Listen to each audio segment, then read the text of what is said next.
Well, welcome everybody. Thank you for coming. My name is Dr. Jesus Estrada. Hey, let's thank our OIT guys. They work so hard and do such a great job. Thank you, thank you. So, we have the pleasure of having Misael Juarez all the way originally from Los Angeles, and Misael Juarez is a poet born from the barrios where asphalt remembers every footstep and words rise like incense from the wounds of the street. A mind illuminated by both clarity and chaos, he walks the thin border between revelation and ruin. Diagnosed with schizophrenia, he has learned to listen to the voices that visit him, not as tormentors, but as muses whispering from the unseen. A mental health advocate and mystic of the everyday, Juarez transformed struggle into scripture. His poems speak the language of the alleyways and the cosmos alike, where politics meets prophecy and wisdom wears a face of survival.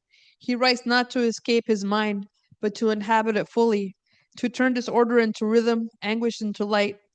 On his best days, Misael Juarez is not merely a poet. He's about his conscience made flesh, a hustler of hope, a scribe of the soul, a living testament to the beauty that grows from cracked concrete. Everybody, let's welcome him one more time. Thank you, brother. Thank you, everybody. Um, like Jesus said, I was born and raised in Los Angeles. Then I moved to Las Vegas, and right there in Las Vegas is where I had the awakening or the rude awakening, known as psychosis. I was trying to figure out what got me to that point. I used to think so many things negatively about myself because of that. Like my brain doesn't work; it's broken, it's fragmented. Return it to the shop, mom. Like it's not working. But will a, a crutch or a disability turn out to be a tool for empowerment? Because now, as Sue mentioned, I'm able to use it to create. Um, so it's now a tool for me. It's another. It's a cool thing to have.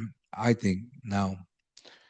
Before it used to get me in trouble, and it got me out of trouble. So it was weird how all that stuff worked out. So I would like to start reading some poetry for you. My name, we did an introduction to myself. I'm here because of Jesus, so give it up for Jesus for bringing me over here. Um, I am the author of my spoken word White Playing for Keeps. It's a book, poetry book that I have. I have like 5 copies here. If you guys want some, you can hit me up later. Um, but I'm gonna start writing. I'm gonna read from my new poetry book. So I wanted to start off with some poetry so you can know a little bit about myself. If you're here for extra credit, well, go ahead. Feel free to take notes on the poems and feel free to ask me questions about it later. Anything you want to talk about, we could chop it up. We're a nice, intimate crowd. All right. So with that, I'll begin. This poem is called Down for Whatever.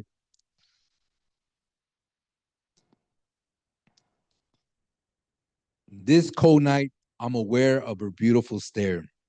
She looks at me with warm eyes, a fire woman who dares. When she asks what to do, I'm down for whatever. I know she's asking to keep it real and clever. Times change as inflation's drove up the cost of life. Rich folk don't get rich by giving poor folk rights. But while they subtract, we're adding worldwide peace as Gaza remains in a state of emergency. I'm listening to her hopes, staring at her soul. She breathes a little deeper. I know what's in store. When I pour wine into her glass, she lets her hair down. Down for whatever. She turned that frown upside down. It must be our tigers working in the other world. Incense and tobacco smoke swirl, making us lustful. Though she looks at me so ready and willing, I guide her with careful precision and wisdom. It takes a massive amount of social poverty to discipline the ruling class to feel wealthy, but tonight feels like we just won the lottery. The price for admission is sweet memories. I'm about to stand tall through cold, stormy weather, so when she tells me she's down for whatever, I instantly know she's ready to risk it all, like she's dealing herself for me to go gamble. To survive as a couple, I must be that wise, turning situations back to life with fast might. When they wage war, we wage love after a six pack. Our body where modern shacks never holds us back. Her eyes closed when I kissed her neck and set sail. She looked back and raised her tail like a splashing whale. And I got a woman who's down for whatever. She protects my neck like she'll love me forever.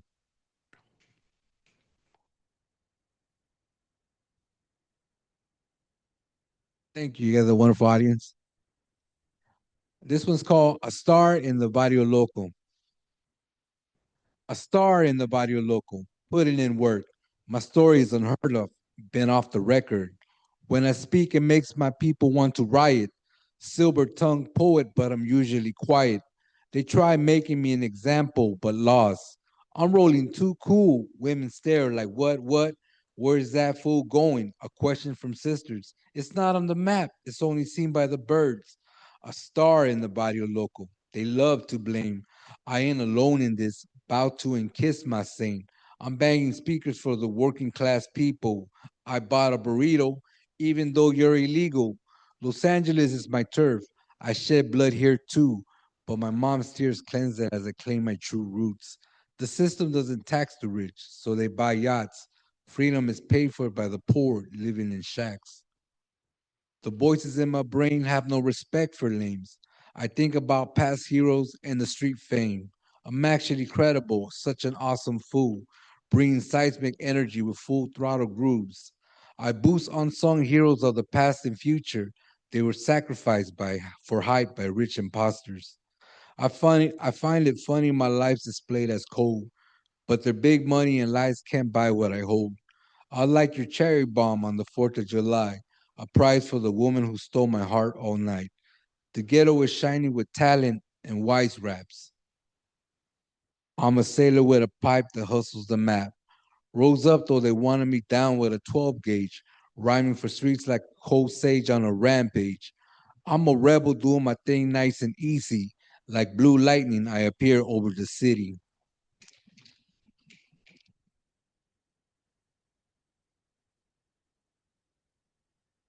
Okay.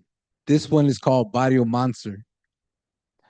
I'm the man, the myth, the legend of the old streets.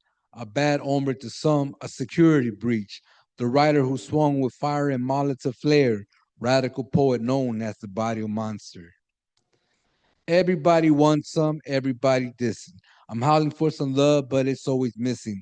When I dropped a love burst for a pretty bird, nobody was down with it. They thought it absurd. Let me tell you how sweet I can be with a pen, writing about you and me parked at Lover's Lane, coming up like a rocket, aiming for the moon. Had to send some fools to the emergency room. The system indoctrinates us to be pleasant, but it couldn't neuter me from my wild wisdom. Release my words to the mean streets like stick up kids. Put your tears in the bag, make my sentiments rich. A Marxist brother down to bless the working poor, getting sly, slick, and wicked with bold metaphors. The president's got this grudge for battles like me. Being the boss of my world made me unique. I figured wordplay is my way to object, some twist reality with words on the subject, but I come clear as daytime with a crescent moon. They figure I was on one, it's actually two. Two worlds that parallel. I'm stuck between both. I saw shiny lights and portals, thug and street ghosts. They act like it's criminal writing a hit song. At last, my poetry blasts like cold winter storms. I'm the man, the myth, the legend of the old streets. A bad hombre to some, a security breach. The man who channeled the ghetto gospels and birds, but was labeled the villain, the barrio monster.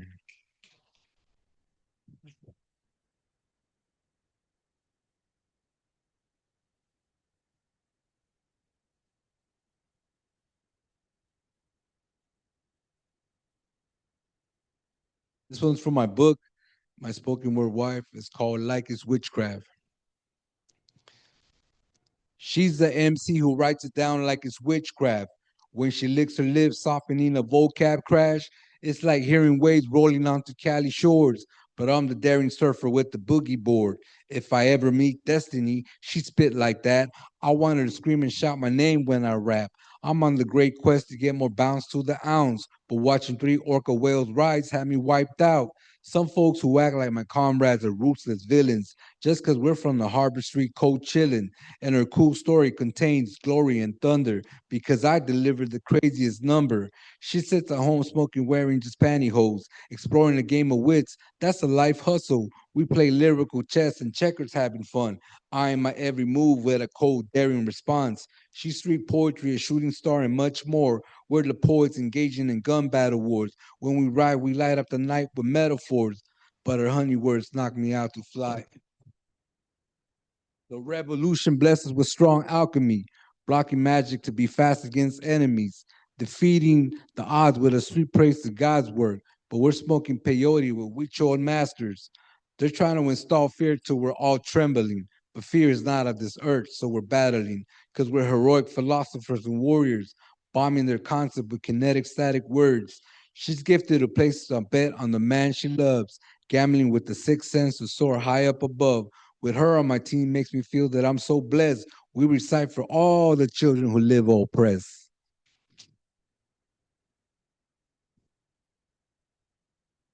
You guys enjoying this? You guys are a wonderful audience.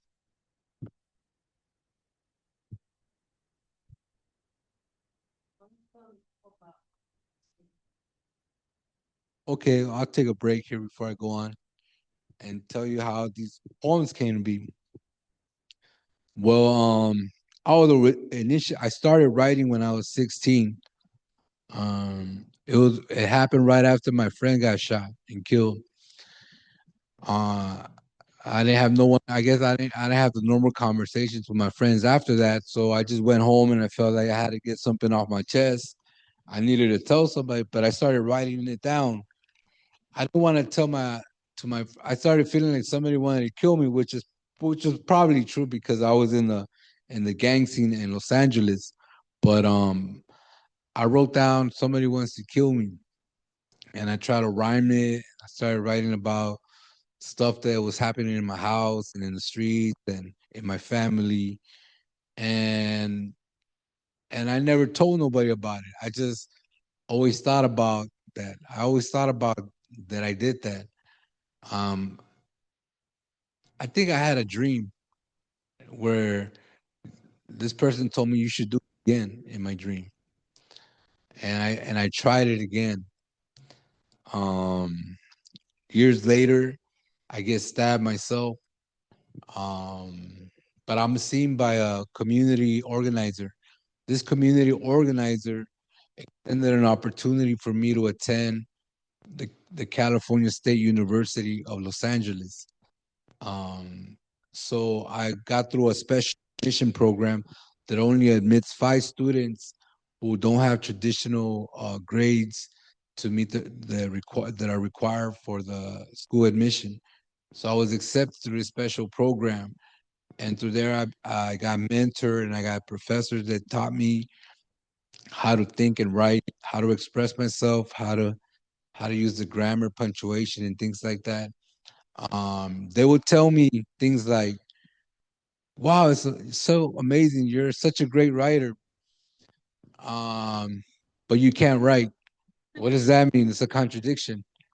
But what they meant is that I have the talent to write, but I don't have the grammatical skills to be a successful writer in college.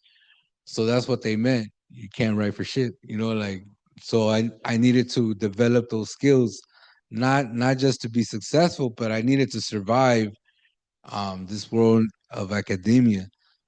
So I went to the writers clubs, I went to many places and I still don't got it down yet.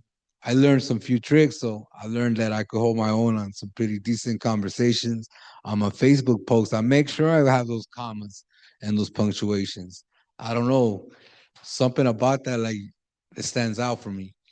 That really stands out when I read someone's post, like, oh man, like this is the verb tense doesn't agree in this, so it's good practice for you guys to be on social media and just start amping your punctuation game with Facebook. It's daily micro doses of practice. But I'll shut up about that. Um, I started experiencing hallucinations. I started feeling paranoia. I'm not doing any drugs or anything, or I'm not doing nothing radical or crazy. But I started experiencing this phenomena, and it's driving me crazy. It's blocking my ability to think the way I normally would have thought, to think my way out of situations and problem solvings. It feels like it becomes like a block, like it's blocking the sanity, is blocking the calmness. So I felt very turbulent. I felt very moved to express myself in ways that I never imagined I ever will, being lashing out at people and things like that because I was so overwhelmed by it. So basically, in the streets, and it brought out the worst in me, and I started seeking help. So I went to looking for help, but no, I was afraid to talk. I was not used to talking about my feelings or my emotions or anything like that, and I still am not, But I try to look for help, but I just went up to my brothers one day. You know what, man? With the same mentality of the street, I think I need an ass whooping, man, because I don't know how to resolve this. I think I went back to my youthful times that we resolve everything with an ass whooping. Like, oh man, you just need an ass whooping. Don't worry, we'll correct it. And I went up to my brothers. I said, hey, can you guys whoop my ass? Because I don't know what to do. Like I feel like that was gonna be the answer, But my brother said, yeah, hell yeah, we'll do it. And and then I thought about it, like how happy they were, and I was just like, I don't think this is the right. Like I started thinking, like, it's not the right way. So eventually, they put me on the psych ward where they diagnosed me with schizophrenia, and they said, you can't, you're not allowed to drive, you're not allowed to work, and not in your state mental condition. They disabled me basically. So I was really mad after that. I was so mad at my family for because now I'm on paper. They're saying this on paper. It's on the record. And this whole time I was trying to avoid having a record, and now I have a record. So if anything happened to me, they could go to that record like, oh, that guy was a little, you know. So that put me at a disadvantage. But eventually I got over it. I started using that. How can I use that story instead of disabling my career, my path? How could I use it to create opportunities, to create abundance, to create connections that are everlasting?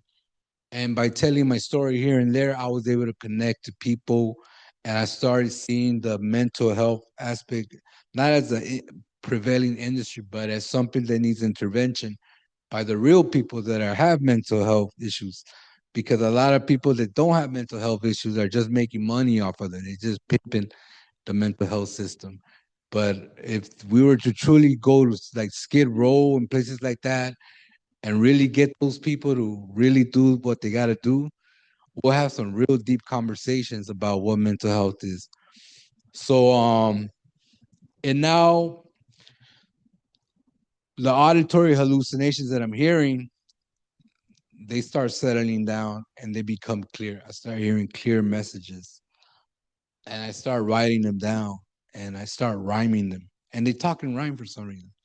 They really talk in rhyme. It's not me doing it. It's just the way my mind works, I guess, the way.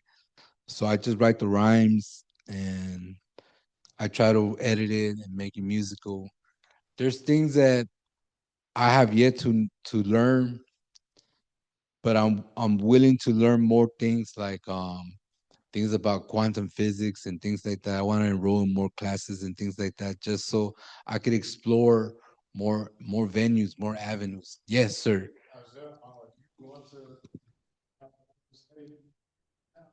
No, I put a hold on it because I moved out from California and I went to Las Vegas. I was thinking of enrolling to one of the Nevada schools, but I haven't done so. Yeah. Well, I think, should I continue reading poetry, or should I uh, open up to question? All right. You know, Welcome, Maria. This one's called Real Crazy and Super Bad. It's an economic situation that's tough, and it's the right time to say, I love her so much. The brainiac dealing with maniac alert. Ghetto girls would fall back too if it weren't for her. Oh no, I lost my page. I got the mic. Yeah, I don't have both hands on the book. Where is this poem? All right, let me start again. It's an economic situation that's tough, and it's the right time to say, I love her so much. The brainiac dealing with maniac alert. Ghetto girls will fall back too if it weren't for her. She's thinking of money making because there's a need. Using high tech machinery, she never sleeps. Creating the future with computer keyboards. Playing in the league using software metaphors. I'm staring at her face. She's so fun and loving. Blazing cannabis, wondering about money. She comes up with a plan to make cash with a laugh, but to me she sounds real crazy and super bad. Life deals a new set of cards, then you make it work. It's never a bad day when you work with effort. Gratitude helps the work they go fast till it's done. She always reminds me to take the steps and have fun, replacing human labor without warning you. Robotic assembly creeps through America. If robots were public servants, it would be a great day. It takes economic leaders showing the way. She is a beautiful woman who grew up poor, knowing the science and math, having vision to soar, using communication, able and willing. She rises and levels up, breaking through glass ceilings. I play to win, even if I ain't playing cards. I have to give her the chance to test out her smarts. Using math as a tool, she multiplies earnings, creating a percentage for retirement dreams. She takes her grandfather's wisdom to the max state, applying herself as her next step calculates. Even though I bite my tongue when she gets really mad, still to me she sounds real crazy and super bad.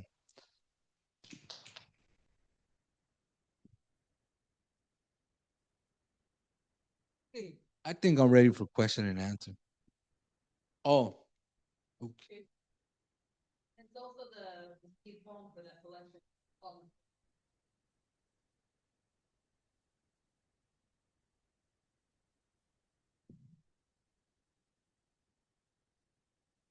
She is a beautiful brown petite woman, bringing out my humor and wit full of wisdom.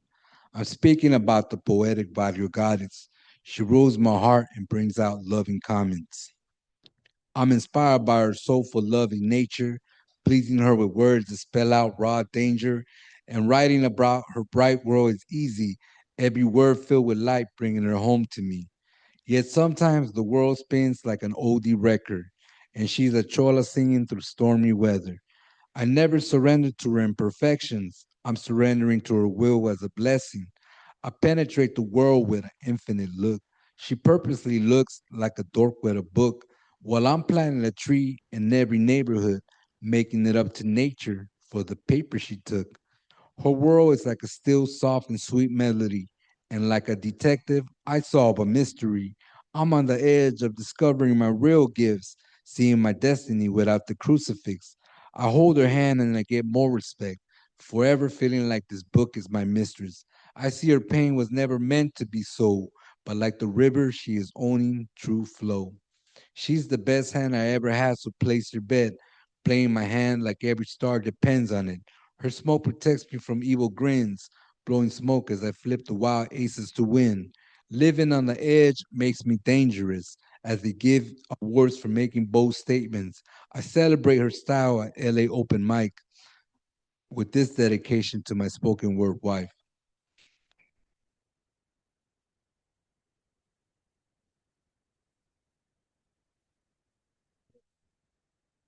So I would like to, for those of you who are here for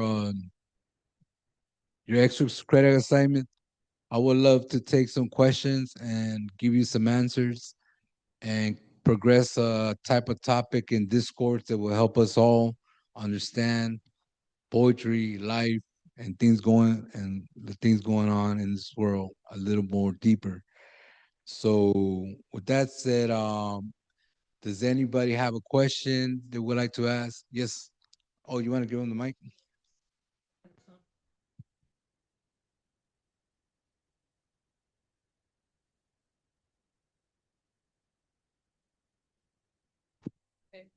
Oh, wait, here we go.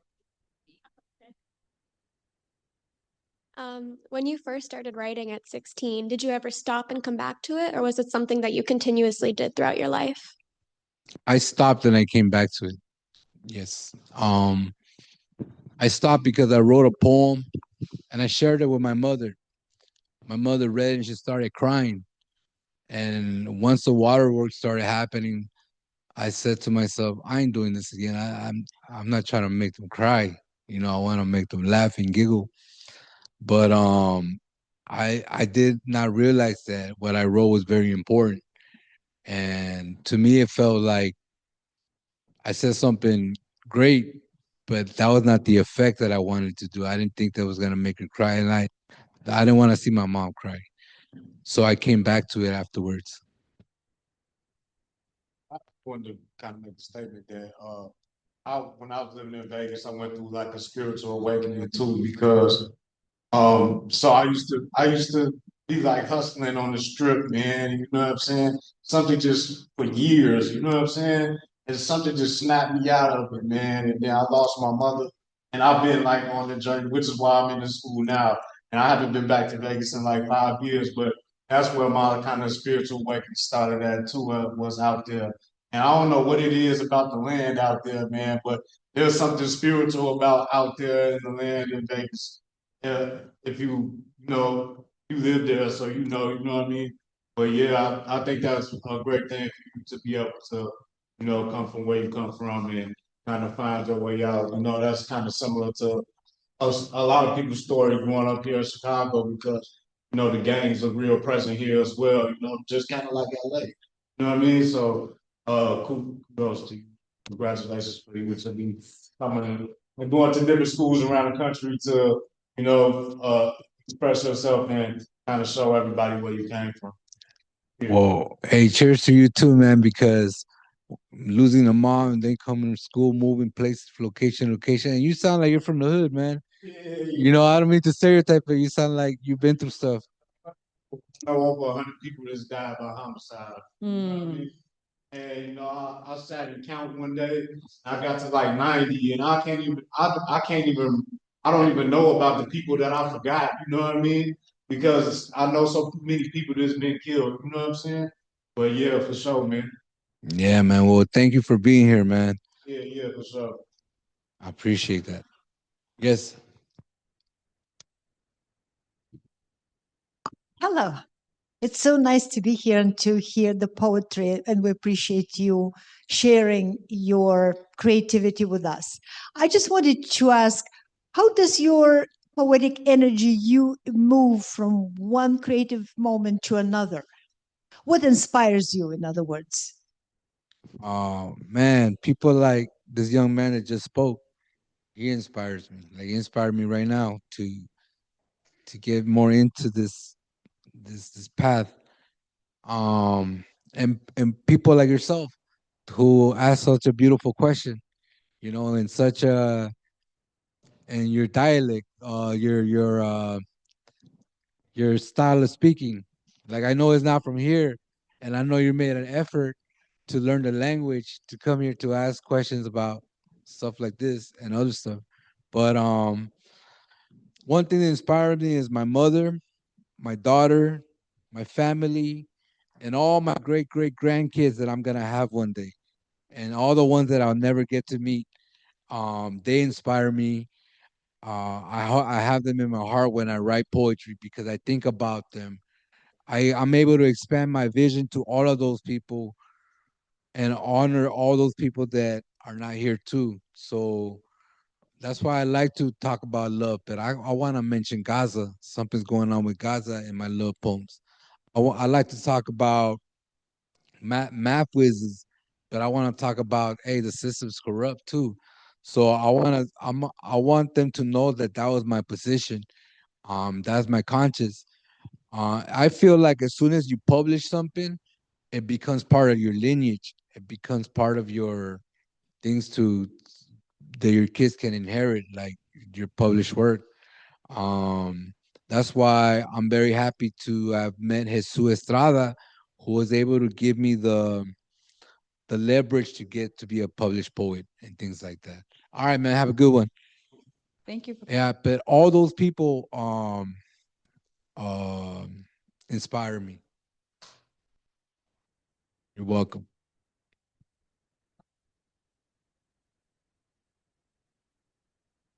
Hi. Compliments on your poetry. It's very intense and emotional. Also, I notice it's very musical. Like you can feel the musicality of it. And I wonder if you ever thought about putting music to it, like add some music and maybe transform these pieces in songs. Yes, I have. That's my next step. I'm gonna be recording once I get back to Vegas. I'm gonna go hit the studio. I got some musicians that are willing to add background music to the poetry, and we're gonna make like a 15 song list just from the poetries that I have chosen. Yes. Are you a spoken word artist yourself? Are you an artist yourself? A poet? You're a painter? Illustrator, yeah. I work as an illustrator. Oh, maybe you could work on the artwork. We'll talk. We'll talk. Hello, that was very touching because my brother grew up in the gaming here in Chicago since he was 14. And seeing you and your story just really like hit my heart because I'm gonna cry. Like my brother, like he went through so much. Like he got shot so many times, and I would see him in the floor. And like my mom, it just broke her heart. And hearing this, just I mean, he's doing better because now he has my nephew, so that helped him a lot to get off the streets, and that touched my heart a lot. Thank you, What is your brother's name? Kevin. Kevin. Yeah. All right. So, well, well, well, in honor of Kevin, um, is Kevin still game banging or is he No, he work? stopped because my nephew came along that helped him a lot get off the streets. Is he in school? No, Is he he dropped working? out really young. Yeah, Yeah, I dropped out young too. yeah, he dropped out. He didn't finish middle school because he went straight into game banking. So Yeah. yeah, but now he's better though. Well, thank you for bringing Kevin in the room and Mhm. bringing yourself in. What part of the poetry reminded you of Kevin? I don't know, just I think it was the one about like um the monster one that's because that game banging really brought out the monster out of him. Like it was really bad. So where like I would like sometimes he would come home like really bad and like bleeded from his chest and stuff. And I would just go into the next room because I wouldn't want to see him. Because I was really young. I'm like the third youngest, so I'm like the baby of the family. So it was really hard for me seeing that. So I would just go to the next room, and then my mom crying, my sister's crying, everybody crying. It was really bad. Yeah, it was tough. He went through a lot of stuff. So seeing you, like you got better, and hopefully my brother could get better Yeah. and sober because he has my nephew now. He's 3 years old already. So yeah. But one message from this poet that I want to send to your brother is I want to send him one of my books. If you could get it to him, Okay. you know, and this is for your brother. Let me sign it. Okay. I'll let him know. Thank you.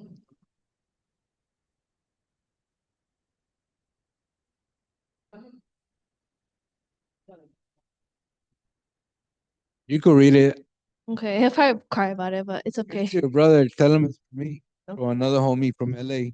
I'll tell him. Thank you. You're gonna have to tell him that you brought him in and then you started to cry. No.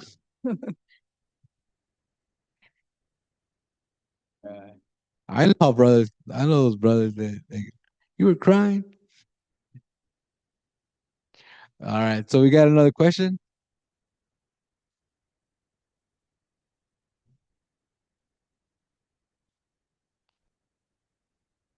Sure.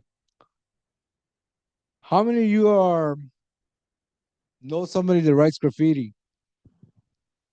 One, two, three, four, five, six. All right. Well, this is about a graffiti girl.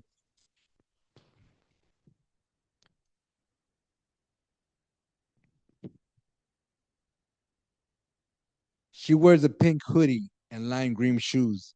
With long hair braids, she's a Apogee Muse, standing over milk crates to graffiti brick walls, coloring block letters with hearts that never fall. She hopped on a moving old city bus bumper, held on tight, and spray painted her name and wonder. She was arrested and fined, but she kept tagging and broke every law to follow her life passion. Her rivals were graffiti boys who flared with spray paint, competing against gambits with their fingers stained. Corporate advertisements don't last a long time. She can steal the show by tagging up signs. Police looked for acrylic paint on her hands. They shined bright lights on her face and left her to stand, patting her down while grabbing her breasts like bastards. But she moaned to clown and gave her crew laughter. I saw her arrested, became a lonely drunk, angry with the system. The city acts like punks. Cops aren't the answer. Teens condemned and damned. She even tagged up the streets forbidden by big gangs.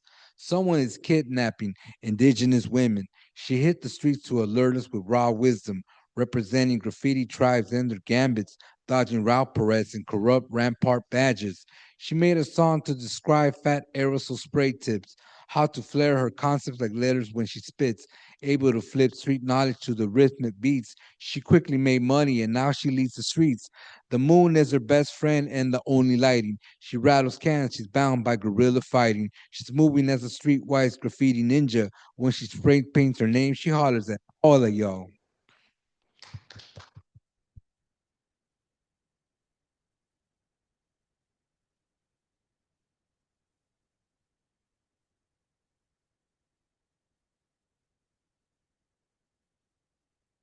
You want to hear another one? This was called Love at Union Station. The MTA bus hauled through traffic like a snail, and I boarded after leaving the county jail. I was young and lost in a terrible system, so the bus driver let me on without payment. It came to a halt when the passenger pressed the bell. She stepped inside holding her brand new cell phone. She didn't have the confidence to show me my phone. Didn't have the confidence to show my phone. Technology disqualifies the best man home. I felt like making a movie out the whole scene. As the world opened up like a summertime dream, she was on social media promoting events. I thought she must have been heaven sent. We got off at the old LA Union Station. I walked with her to the next stop and listened. I wondered how she grew courageous with wordplay. She talked to the moon in her writing every day. While she recited a poem about scandals, poems about justice and rights to land for all, she drew pure wisdom from my legal trials. She never met an attentive Wall Street vato. My alternate views made her see me different. An instant crush, a feeling so vibrant. Seeing her by the window light of the light unchained me. She's smart, pure, loving, sweet, like golden honey. A blue jay landed to eat the crumbs from the floor. I saw it as a sign that she nourished my soul. Perhaps I made mistakes to wind up here. I listened to her wordplay. She spits without fear. She laughed at my jokes, pleased with my fast wit. We exchanged phone numbers and our day ended lit. Drawing inspiration from the dreamlike verbs, I began writing with light to honor such words. That's it. That's beautiful. Yes, Jesus. Hey. Oh, somebody else have a question? Well, I would like to engage you with one more simple story. I was talking about how psychosis became a tool to create, and I feel like when we look at our the disadvantages that we come from, how can we use it as a tool to create to move forward? How can we look at our identity or identities as something to create a path for us and others? And I think that's the most important thing I can tell you today.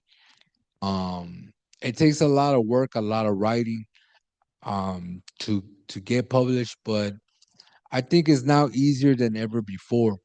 Now you can do it yourself. You can become an indie author and things like that. I wonder how many of you have ever experienced a dream where you're like this leader or this hero in this society. I wonder how many of you experience that. And have you ever just sat down and wrote down the map of how you're gonna get from point A to point B?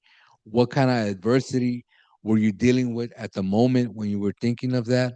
What was the monster? What was the giant that you had to slay?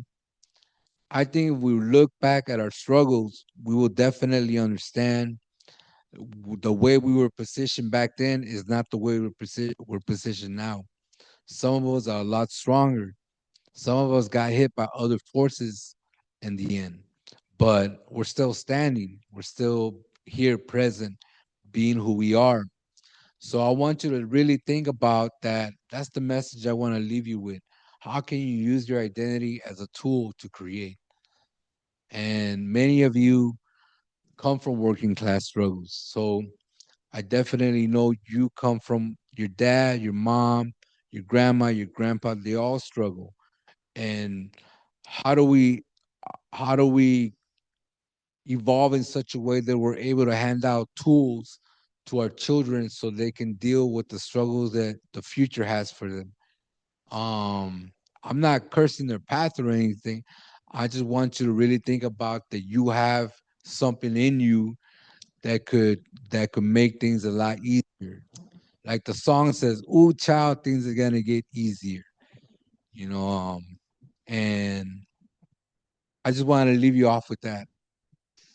Yeah. All right. Any more questions? Well, Misa, oh, go ahead. I'm saying too much.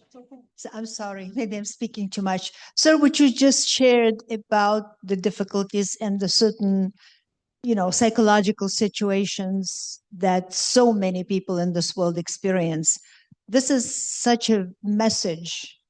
I really wish that a lot of people and younger people than myself should sort of pay attention to your message. And if you can spread it as widely as you can, this is an extremely important message about finding your own inner self and the strength to cope with the adversities, like on that map, of your life. I think a lot of young people, young people, especially because of technology, because of the other things that are happening in our lives, they really need that message. So thank you so much for finishing with that note. Yes. Thank you. Thank you, everybody. No problem. All right. Thank you, Misael. Oh, yeah, you definitely. He can give it to you. You can give it later. We can leave you a book. You do it and I'll give it to you. Okay, Is that sounds good. Yeah, yeah. Thank you so much. Yeah, he's got books available for signing. We also have a list for you guys to join the newsletter email list. Do you have that in hand? And I'm gonna stop recording. Thank you, Misael. That was beautiful. Thank you for your wisdom and thank you for sharing your poetry with us today.